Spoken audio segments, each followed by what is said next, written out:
Olá, tudo bom? Hoje nós vamos falar um pouquinho sobre meio ambiente. Nós vamos falar em cima do artigo científico publicado pela Beatriz Cardoso Bueno em 2021, em abril de 2021, que possui a seguinte temática: as relações socioeconômicas e os impactos causados ao meio ambiente. A gente começa então esse material conhecendo um pouquinho mais das autoras para a gente entender o lugar de fala, saber qual é o posicionamento, da onde que vem, e a gente vai lá clicar aqui e já vai chegar aqui no material. Então, a Beatriz é acadêmica do curso de Direito e a orientadora possui mestrado em ensino em andamento, mas foi em 2021, deve estar terminando agora, e nessa época ela estava fazendo o mestrado, agora já deve ter concluído. Então esse material ele é resultante de um trabalho de conclusão de curso, é a Roberta Donini Favalessa e Beatriz Cardoso Cunha Bueno. O resumo diz o seguinte: aqui nós temos aqui o conteúdo, a estruturação do material para a gente ter uma ideia o que ele trabalha. Então é o resumo que nós vamos ler, a introdução, o conceito de sociedade e meio ambiente, a adaptação social e os problemas ambientais urbanos, a industrialização e os impactos ambientais. Na sequência traz a organização social indígena, trazendo aqui como caso o Parque do Xingu, divide trabalhando também as relações socioambientais e as mudanças, os crimes ambientais e as consequências sociais e, por fim, as conclusões. Aqui no resumo, dá para a gente ter uma ideia aqui de como a gente pode observar esse material, observar a estrutura desse material e o que esse material vai trazer para a gente. No resumo, a autora coloca, ou melhor, as autoras colocam: a sociedade está se desenvolvendo a cada dia e, junto às mudanças positivas de evolução, observa-se que há problemas interligados, sendo eles não apenas urbanísticos, mas também socioeconômicos e ambientais. A qualidade de vida do indivíduo está relacionada à aptidão do seu meio de vivência e às sociedades que se adaptam a esses meios.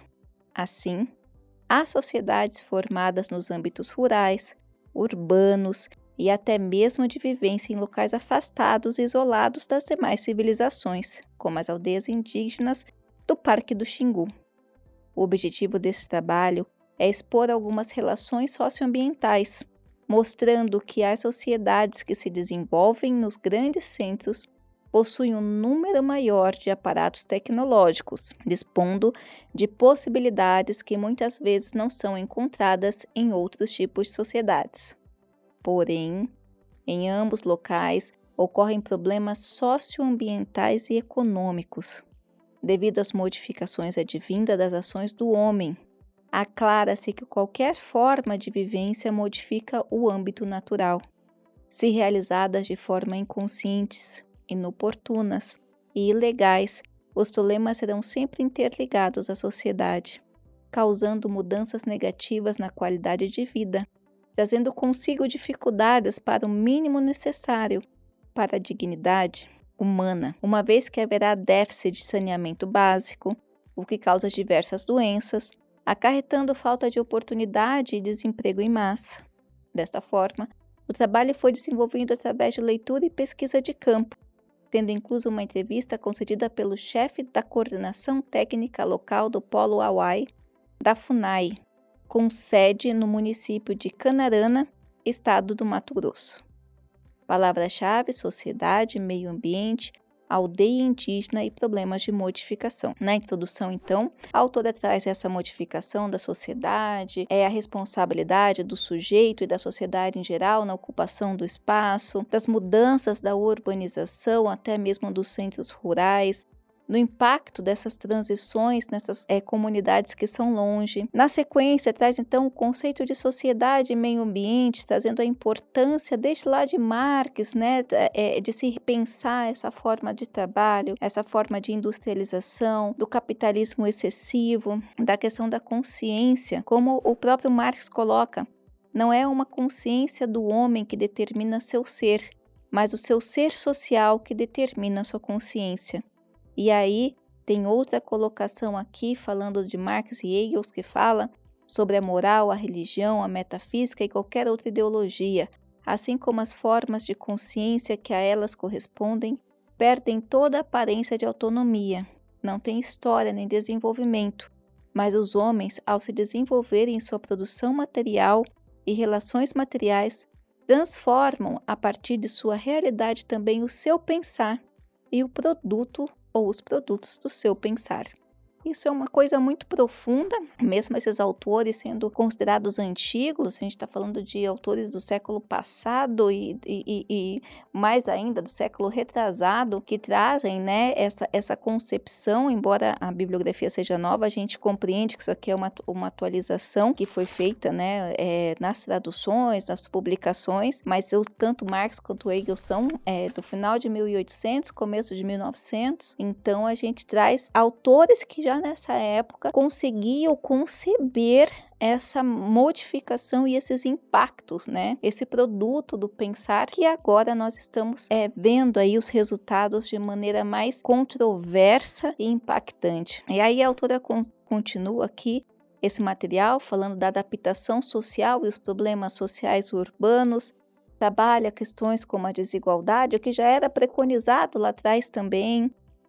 Traz aqui a Constituição Federal. Como nós vimos, ela é uma acadêmica na área de direito, então ela está trabalhando dentro dessa linha legal, pensamento legal, trazendo autores de sociologia e de direito que trabalham dentro dessa temática. A gente poderia fazer esse mesmo material, por exemplo, numa área de biologia, onde a literatura, as argumentações e a cabeça de construção seria totalmente contrária, ou contrária não, mas equivalentes, mas numa outra linguagem e outras fontes. Então é importante a gente trabalhar isso, porque sempre quando eu falo para a gente saber quem são os autores, a gente começa a entender qual é a linha de pensamento que está sendo adotada. Bom, na sequência trabalha aqui sobre a industrialização e os impactos ambientais, trabalha com todas essas questões sociais, legais, mesmo com a legislação voltada à sustentabilidade, que obedece aí ou já trabalha numa linha de uma internacionalização dessas exigências, desse cuidado, né?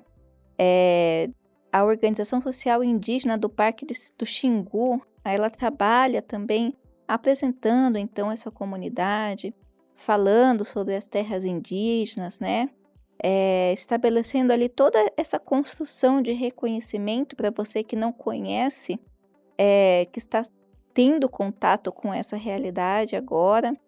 Trabalha com as competências da FUNAI, então traz a legalização dessa área, trabalha a competência do FUNAI, né, da Fundação Nacional do Índio, nessa conservação e como impacta esse capitalismo, essa urbanização, como impacta essas áreas. E aí, nas relações socioambientais e as mudanças do polo base da UAI, e tratando em específico, esse polo base abriga atualmente 607 pessoas, localizado no leste Xingu. Passou por diversas mudanças que foram narradas em entrevistas telefônicas por Winti Suya, chefe da coordenação técnica do local da UAI FUNAI. E aí ela trabalha aqui com o resultado dessa entrevista, traz aí o que ele relatou, como que conseguiu, como que essas estruturas chegaram, até que ponto, né, houve benefício, até que ponto não interferiu, até quantas mudanças foram necessárias na questão do meio ambiente.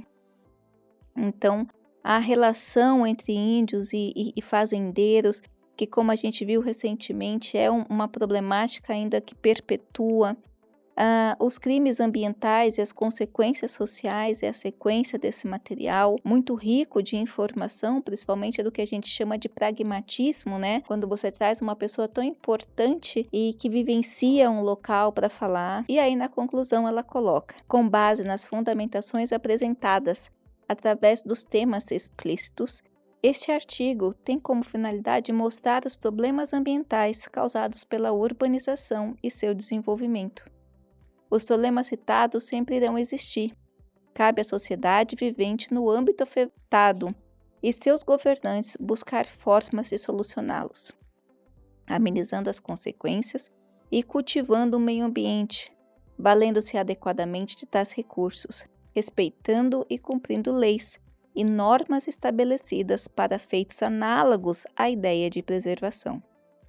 O Brasil conta com empresas que buscam meios inovadores de desenvolvimento, seguindo seus códigos de ética de planejamentos que visam uma maior sustentabilidade.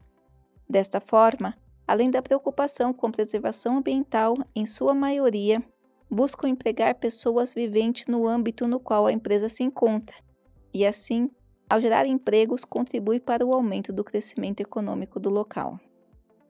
A sociedade, juntamente com o governo que a rege, deve visar e priorizar o bem-estar de um todo, como ocorreu na terra indígena do Polo do Hawaii. Uma vez que, apesar de todo o sofrimento e desgaste de uma mudança significativa, a necessidade do bem comum prevaleceu para tal decisão. É necessário ampla fiscalização dos órgãos competentes e a conscientização da população e dos empresários, estes que buscam implantar empresas e contribuir para a movimentação de capital no país. Todavia, é necessário que tenham cuidado para que não ocorram crimes ambientais. Assim, sua forma de trabalho deve ser moldada na preocupação de garantir o capital de acordo com as leis que buscam proteger o meio natural. Por conseguinte, o governo, ao preocupar-se com as parcelas sociais que vivem de forma precária, investindo em qualidade de vida, implantando o mínimo para a existência da dignidade humana, fornecendo saneamento básico e cooperando para o crescimento saudável da população, conseguirá a resolução de alguns problemas socioambientais, tendo em vista que a coletividade e o bem comum fazem parte da sociedade, inclusa também no meio em que tentamos desenvolver de uma maneira sustentável, melhor e mais humanizada. Então veja, não se esqueça que esse artigo ele está na íntegra na revista Multidisciplinar Núcleo do Conhecimento. É importante a gente pensar que humanização, meio ambiente, respeito, consciência fazem parte de uma sociedade que procura ser equitativa. Capitalismo, ele traz desenvolvimento, mas ele tem que ser trazido com responsabilidade com os humanos, com responsabilidade com o meio ambiente. Qualquer empresa que